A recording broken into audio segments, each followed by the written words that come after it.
Sekarang kan ada perubahan itu. Orang lain berubah mungkin lebih reformis, PAN berubah, itu malah luntur.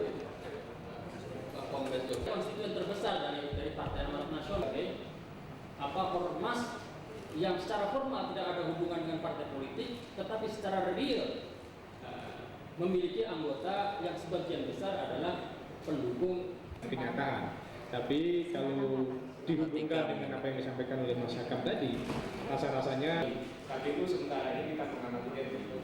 Kemudian sisi yang lain, Mas Rohim, itu kita sudah mulai diskusi, dan Mas Hakam, Mas Rohim sudah menyampaikan uraian dan selanjutnya kepada Mas Samsudin. Kalau kita kembali ke tema diskusi ini, sosok PAN, jadi poinnya di situ, PAN mengenai partai kader kalau salah semacam itulah. Nah, partai-partai politik lain selain PKS itu masih menganut sebetulnya keanggotaan yang agak mengampun itu lebih terlibat pada momentum semacam pemilihan umum. Nah, lagi-lagi sebelum menjawab soal ideal itu adalah pola kepemimpinan semacam apa yang hendak dibangun. Kita melihat bagaimana muncul kultus ya dengan sang ketua umum. Nah, memang di lingkungan. Tapi apa yang dilakukan oleh Pak Amin sehubungan dengan hal itu tentu lain. Yang pada umumnya kita saksikan dan bisa muncul di lingkungan partai yang lain. Megawati juga di lingkungan PDIP. Bukan sangat ya, cukup mulus lah. Kenapa? Sebab dilema PDIP ini kan memang tingkat dukungan itu masih sebagian besar emosional ya. Jadi Megawati dilihat sebagai tokoh nasionalis, anaknya Bung Karno dan lain sebagainya. Kegagalan PDIP di bawah Megawati itu tidak dilihat gitu. Nah, oleh sebab itu saya melihatnya Mega akan mulus saja.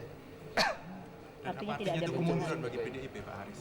Tentu suatu kemunduran bagi PDIP sebagai partai politik. Sebab dalam pemilu 2009 yang akan datang sulit bagi PDIP untuk bersaing kalau masih dipimpin oleh Megawati.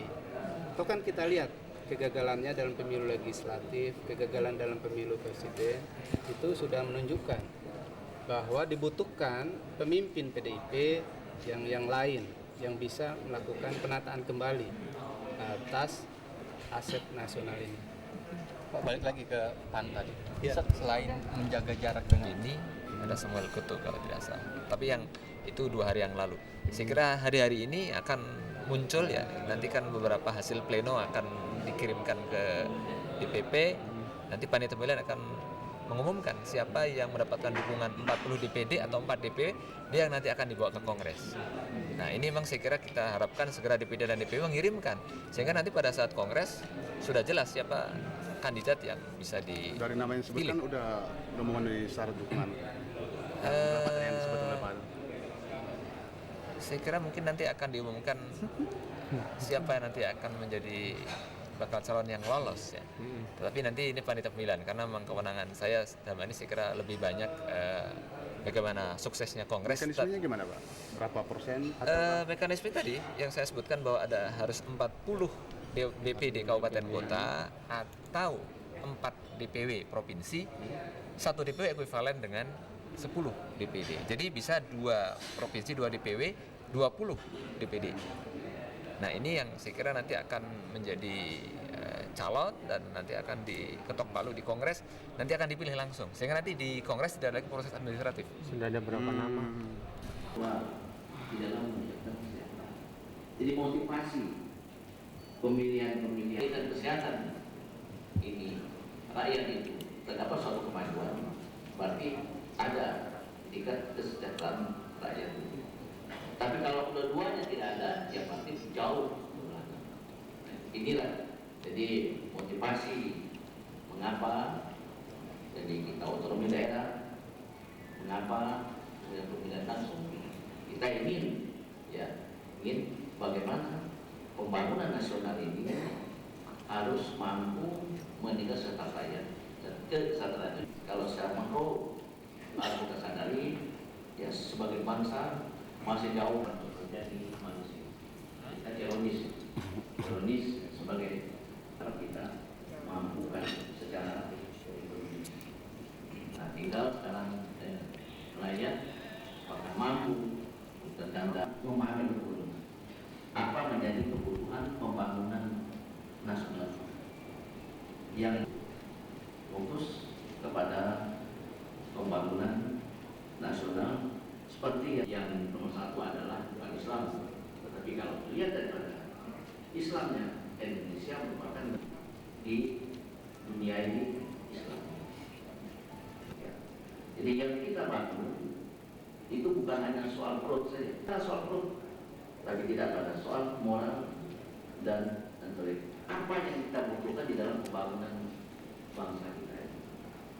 Aceh, ya, sebagian Aceh itu disapu bersih, ya, gedung-gedungnya pemilu gimana.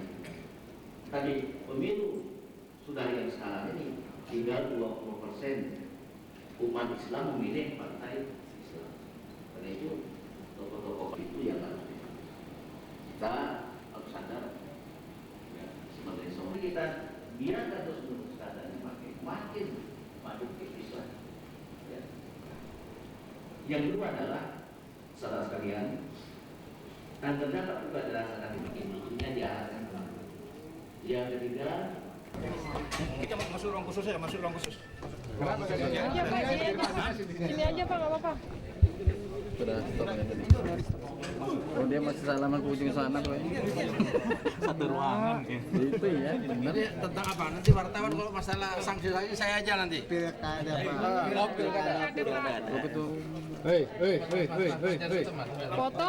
Pilkada. Aja.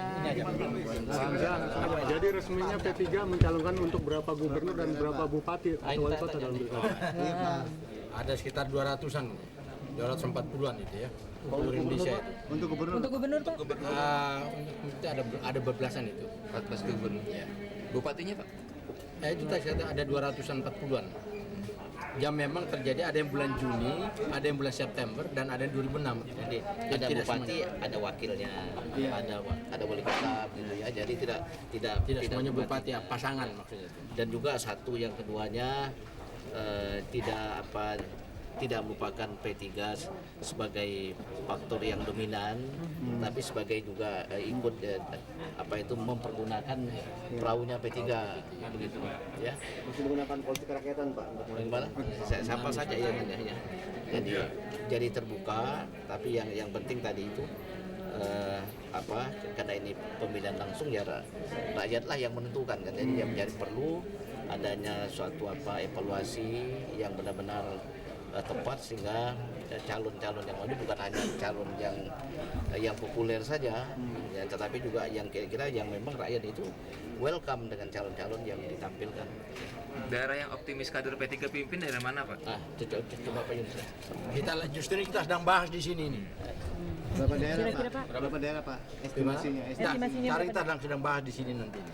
Ini nanti Anda ikuti aja nanti pada saat terakhir Anda bisa tanya. Kalau yang jelas ya dari beberapa yang lalu ini, Kalimantan itu Kalimantan Barat gubernur, ya. Kemudian Kalimantan Selatan gubernur, kemudian banyak bupati wali kota.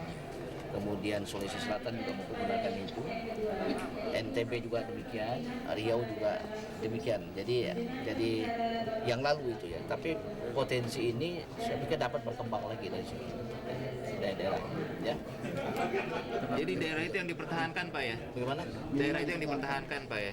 Iya tentunya dan paling tidak itu yang dipertahankan paling tidak. Ya.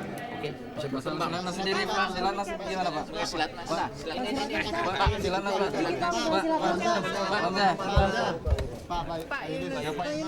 Gimana? Kabarnya Pak Soal dari Pak Andi Galip. Kabarnya Pak Andi Galip mengirim surat untuk meminta maaf supaya Oh ya, beliau dengan kesadaran yang tinggi, Pak Galip itu menyampaikan maaf ya kalau dianggap bahwa beliau berbuat sesuatu yang melanggar aturan partai. Itu beliau dengan ikhlas menyampaikan itu. Dan itu diketahui bahwa itu diterima oleh DPP dan sedang dibahas juga, dan kita tahu bagaimana nanti keputusannya nanti, karena bagaimanapun juga kan orang minta maaf itu kan dalam Islam kan bagus ya gitu. Untuk pengurus yang lain, Pak? Untuk pengurus yang lain, Untuk Pak? pengurus yang lain ya dalam hasil rapat di PHP yang lalu ya kita tunggu bagaimana perkembangannya gitu. Sampai dibicarakan masalah Islah juga dikatakan bahwa sebetulnya meminta yang mengusulkan supaya dilaksanakan Islah itu kan Ketua Majelis Syariah Jubair ya. Dan itu saya kira bagus lah, saya kira semua di kalangan umat Islam itu Islah itu hal yang bagus ya. Cuma pandangan beberapa kawan disampaikan dalam rapat itu ya bagaimana kita biarkan aja lah dulu ini, kita lihat bagaimana perkembangan berikutnya kan, apalagi misalnya dari pihak kawan-kawan yang mendapatkan sanksi itu kan katanya melaporkan ke polisi ya kan. Jadi jangan sampai terkesan DPP itu mau Islah karena ada tekanan dilaporkan ke polisi, itu kan nggak bagus juga itu. Jadi kalau orang mau Islah itu ya memang harus murni dan ikhlas dua-duanya, bukan karena dapat tekanan atau karena dapat ancaman gitu ya. Nah, seperti itu saya kira itu nggak akan dicabut dulu, Pak, seperti permintaan Dewan Pertimbangan Partai, Pak. Bagaimana? Sanksi belum akan dicabut. Ya seperti kemarin hasil rapat ya seperti itu. Jadi kita melihatlah perkembangan ke depan. Meskipun itu sudah minta maaf, Pak, tetap tidak akan diulang kembali. Saya katakan untuk Pak Galip itu sedang dibahas.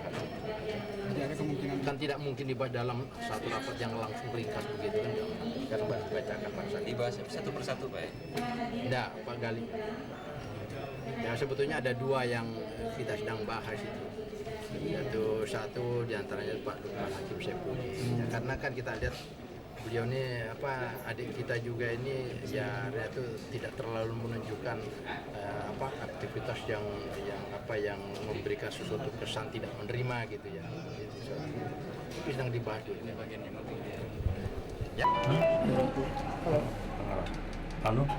Marisa. Oh. Dukungan dari 20 kali SMS.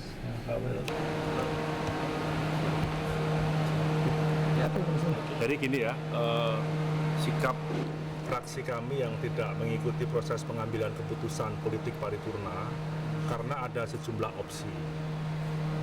Kami menghargai opsi pilihan teman-teman fraksi lain, dan opsi kami yang tegas menolak kenaikan BBM juga sudah masuk dalam opsi.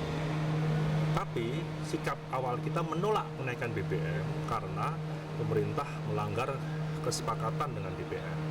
Kalau kita mengikuti proses pengambilan keputusan politik ini di paripurna, berarti kita membenarkan proses pelanggaran yang dibuat oleh pemerintah. Maka kami tidak ikut dalam proses pengambilan ini. Kami akan berusaha untuk memberikan alternatif pikiran sehingga pemerintah membatalkan kenaikan BBM. Masih banyak hal-hal yang masih bisa kita buat untuk efisiensi anggaran, menaikkan cukai, kemudian meniadakan pajak BBM. Saya kira kemudian bagaimana masalah illegal lodging, masalah illegal fishing, ini bisa dikumpulkan, dibahas dengan jernih dengan DPR, sehingga tidak perlu memberatkan masyarakat dengan kenaikan BBM. Saya kira itu sikap kami. Justru sikap inilah kami ingin konsisten menolak BBM. Kami juga menghargai teman-teman fraksi lain yang punya opsi yang berbeda dengan opsi kami. Saya kira ini sesuatu hal yang sangat wajar.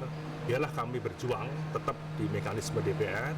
Silakan apa yang diputuskan dalam forum ini, karena kami ingin coba menawarkan beberapa alternatif lain sehingga pemerintah tidak perlu malu untuk membatalkan kenaikan BBM, karena DPR kan dipilih oleh rakyat, pemerintah juga dipilih oleh rakyat. Ini aspirasi rakyat yang merasa berat. Saya pikir mari kita mundur selangkah untuk bisa maju dalam rangka untuk memberikan hal yang terbaik. Itu aja, Pak. Apakah ini tidak akan merugikan bagi pendukung yang menolak kenaikan BBM? Semua punya hak yang sama. Dalam rapat konsultasi kami sampaikan ada 6 fraksi, Mas, 6 fraksi yang menolak kenaikan BBM. Tapi kenapa sejak awal DPR sulit untuk membuat sebuah kesimpulan? 6 menolak, 2 memahami, menerima, dan 1 masih belum ambil sikap. Saya kira kami sudah ada komunikasi kok dengan teman-teman yang menolak. Silakan Anda ambil sikap, karena opsi kita jelas, menolak BBM karena pemerintah melanggar kesepakatan dengan DPR, melanggar undang-undang yang ada, undang-undang APBN, undang-undang perbendaharaan negara. Kalau ini kita ikuti, berarti kan kita membenarkan pelanggaran itu. Maka kita opsinya menolak, supaya pemerintah membatalkan dulu, mari kita duduk lagi. Jadi sangat-sangat simpel, sehingga semua tidak dirugikan, kita menghargai hak pemerintah, pemerintah menghargai hak DPR, aspirasi masyarakat bisa terjamin hak-haknya. Kami juga tidak mau